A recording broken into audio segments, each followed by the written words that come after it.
जो पूरी कार्यवाही थी वो शुरू कर चुके थे, उन्होंने जांच करना शुरू कर दिया था। उसके बाद उसके जो युवक था उसके पास से जो डॉक्यूमेंट्स मिले या जो पहचान पत्र मिले, उसमें बहुत सारी डिटेल मिली, उसके घर का पता मिला है। और कोशिश की एफबीआई, हालांकि एफबीआई अभी खुलकर के इस तरीके से कुछ भी नहीं बोल रही है कि जब तक जांच पूरी ना हो जाए तब तक उनके इस बारे में केस में खुल करके वो कुछ भी बोलने को तैयार नहीं है, किसी तरीके से कोई इन्फॉर्मेशन वो नहीं दे रहे। लेकिन जिस तरीके से इंटरनल जो सोर्सेज हैं वो बता रहे हैं कि जिस तरीके से हमला हुआ और हमले के बाद में जिस तरीके से कार्रवाई की गई, उसके बाद जो है एफबीआई कोशिश कर रही है इसके सारे लिंकेज, जैसे उन्होंने कहां से हथियार खरीदा, उसने आरोपित ने कहां से हथियार लेकर के फिर कैसे किस रास्ते से आया, उसके पहुंचाने वाला, क्योंकि क्या वो खुद से 40 किलोमीटर वो कैसे पहुंचा, कोई अगर पब्लिक ट्रांसपोर्ट में होता या कुछ ऐसे मेट्रो या कुछ ऐसे पब्लिक ट्रांसपोर्ट जो वहां पर उपलब्ध है उनसे होता तो कोई ना कोई उस हथियार को देखता और उस पर पुलिस को सूचना दी जाती है, किसी न किसी सीसीटीवी कैमरे में आता और वो सिक्योरिटी एजेंसी की नजर में आता। लेकिन ऐसा कुछ भी अभी तक सामने नहीं आया है। इससे साफ होता है कि हो सकता है कि वो पर्सनल किसी गाड़ी से आया हो। क्या इसमें भी बहुत बड़ा सवाल है कि क्या वो अपने गाड़ी से वहां आया है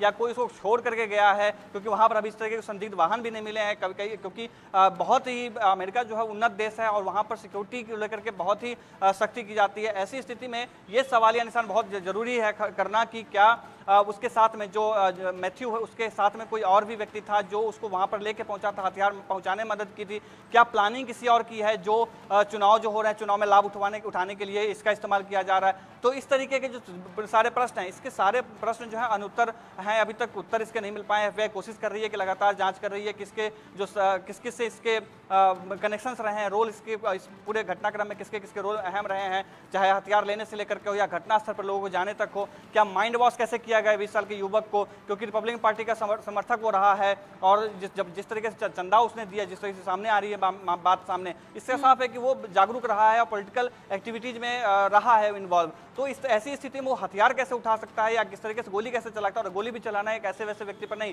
जो अमेरिका का पूर्व राष्ट्रपति रहा है और बहुत ही बड़ा अमीर व्यक्ति है अमेरिका का, इस ऐसे व्यक्ति पर हमला करना। तो ये भी सवाल निशान खड़ा करता है कि आखिर इसमें जुड़े हुए कौन लोग हैं, किनके किनके तार कनेक्टेड इसमें मिलते हैं। एफबीआई पूरी कोशिश में है कि इस पर जांच की जाए और जांच करने के बाद जल्दी से जल्द इस पर पर्दा उठाया जाए। हालांकि बहुत मुश्किल होगा एफबीआई के लिए, क्योंकि जो आरोपित है उसकी मौत हो चुकी है और उसको अब पता करने के लिए बस इलेक्ट्रॉनिक जो सबूत होते हैं उसको इकट्ठा करना ही एक जो है एक चारा बचता है एफबीआई को लेकर के और इस पूरे मामले को सुलटाने के लिए। हालांकि पुलिस जांच कर रही है, वहां पे जितने भी वहां पे ये भी जारी किया गया है, एक नंबर भी जारी किया है, जिसको भी उस व्यक्ति के बारे में या उस व्यक्ति से जुड़े किसी भी सबूत के बारे में जानकारी मिले वो एफबीआई को जानकारी दे सकता है। यानी कि पब्लिक से भी मदद जो है एफबीआई लेने की कोशिश में है। जाहिर सी बात है यहाँ पर डोनाल्ड ट्रंप के जो समर्थक रहे होंगे वही उन्हें सुनने के लिए, उन्हें समझने के लिए वहां पर मौजूद रहे होंगे। डोनाल्ड ट्रंप बोल रहे थे, संबोधित कर रहे थे, अचानक से गोलियों की तड़तड़ाहट शुरू हो जाती है, लोगों में हलचल बहुत ज्यादा बढ़ जाती है।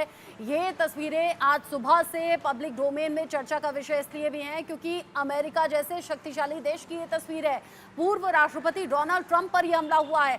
हमला करने वाला जान लेना चाहता था, ये सीधे तौर पर आदित्य इन तस्वीरों को देखकर समझ में आ रहा है, क्योंकि उसने हवाई फायर नहीं किया, क्योंकि उसने दाएं बाएं गोली नहीं चलाई। मुझे लगता है हो सकता है कि सीधा सिर पर गोली चलाने की, यानी कि सीधा जान से मारने की ये कोशिश हो, जिसमें कि जरा सा चूका और कान से टच करते हुए ये गोली निकल गई। और जब सभा में पहुंचा है तो क्या वहां पर चेकिंग के कोई इंतजाम नहीं थे? जी, ये बहुत ही बड़ा सवाल है कि जिस तरीके से मैंने जिस तरह से जिक्र किया कि एक जो न्यूयॉर्क टाइम्स के एक फोटोग्राफर ने फोटो लिया था, उसमें दिखाई दे रहा है कि बुलेट जब कान की तरफ से गुजरता हुआ दिखाई तो जो बूम क्रिएट होता है, ज़्यादा स्पीड में कुछ चीज़ जाता है उसका, तो वो साफ साफ उस फोटो में दिखाई दे रहा है। यानी कि पूरा जो निशाना था वो निशाना सर के ऊपर में था। अगर थोड़ी सी भी गलती होती या किस्मत की बहुत धनी माने जाएंगे डोनाल्ड ट्रंप, जब उन्होंने किसी बात कहने के लिए किसी को देखने के लिए उन्होंने अपना गर्दन हिलाया और वो गोली जो है उनको कान को छूते हुए जो दाहिने कान के सबसे ऊपरी पार्ट होता है उसको छेदता हुआ जो है आगे निकला और वो गोली जो है किसी एक व्यक्ति जो दर्शक था उसको जाके लगी। लोग टोटल 8 गोली चलाने की बात सामने आ रही है और 8 गोली में एक व्यक्ति की मौत हुई है, 2 लोग घायल हैं, दोनों की स्थिति जो है नाजुक बनी हुई है, दोनों हॉस्पिटल में भर्ती हैं। और जैसे ही हमने देखा वीडियो में, हमने तस्वीरों में हमने दिखाया दर्शकों को जिस तरीके से डोनाल्ड ट्रंप नीचे झुके और नीचे झुकने के बाद जो गोली चली तो कुछ किसी को समझ में नहीं आया। जो पीछे लोग थे वो भी भौचक्के रह गए, आखिर ऐसा क्या हुआ, क्योंकि उन्हें उनके दिमाग में भी आया होगा कि अमेरिका जो है सो ऐसी ऐसे घटनाओं से पहले भी उभर चुका है। कैनेडी जो वहाँ के राष्ट्रपति, उनकी भी हत्या की जा चुकी है।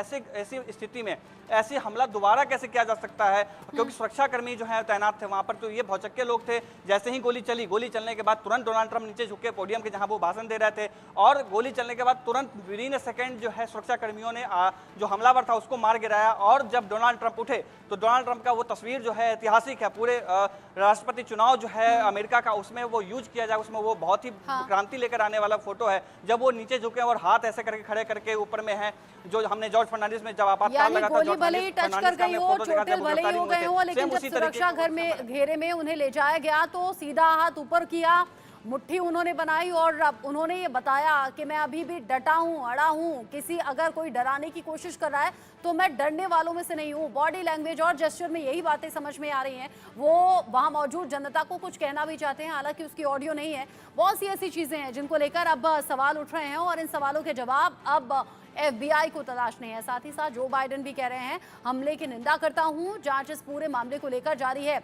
अब इस हमले को लेकर सिर्फ अमेरिका नहीं बल्कि बाकी देशों के जरिए भी निंदा हो रही है। खुद भारत के प्रधानमंत्री नरेंद्र मोदी के जरिए भी फिक्र जाहिर की गई है कि मेरे दोस्त डोनाल्ड ट्रंप को जिस तरीके से गोली लगी उसको लेकर मैं फिक्रमंद भी हूं, उनके जल्दी ठीक होने की कामना भी करता हूं। जवाबी कार्रवाई में तुरंत हमलावर ढेर भी कर दिया गया, क्योंकि स्नाइपर वहां पर मौजूद था। जैसे ही हमलावर ने 1, 2, 3, जैसा आदित्य बता रहे थे, 8 राउंड फायर उसने किए। इन 8 राउंड फायर में एक गोली कान को टच करते हुए डोनाल्ड ट्रंप के निकल गई। अब अंदाजा आप लगाइए, जो बाकी जो 7 गोली हैं, अगर वो डोनाल्ड ट्रंप को सिर में लग जाती या सीने के आसपास लग जाती तो ऑन द स्पॉट भी डेथ होने के चांसेस थे। जानलेवा ये हमला था, जान जा सकती थी। यहाँ पर बहुत बड़ी चूक सामने आ रही है, जहाँ पर AR-15 जैसी वो राइफल जो अमेरिका में प्रतिबंधित रही है एक निश्चित समय के लिए, उस AR-15 राइफल के साथ में 20 साल का युवक दाखिल होता है। अब FBI पता लगाने की कोशिश कर रही है कि क्या किसी के कहने पर यह हमला हुआ।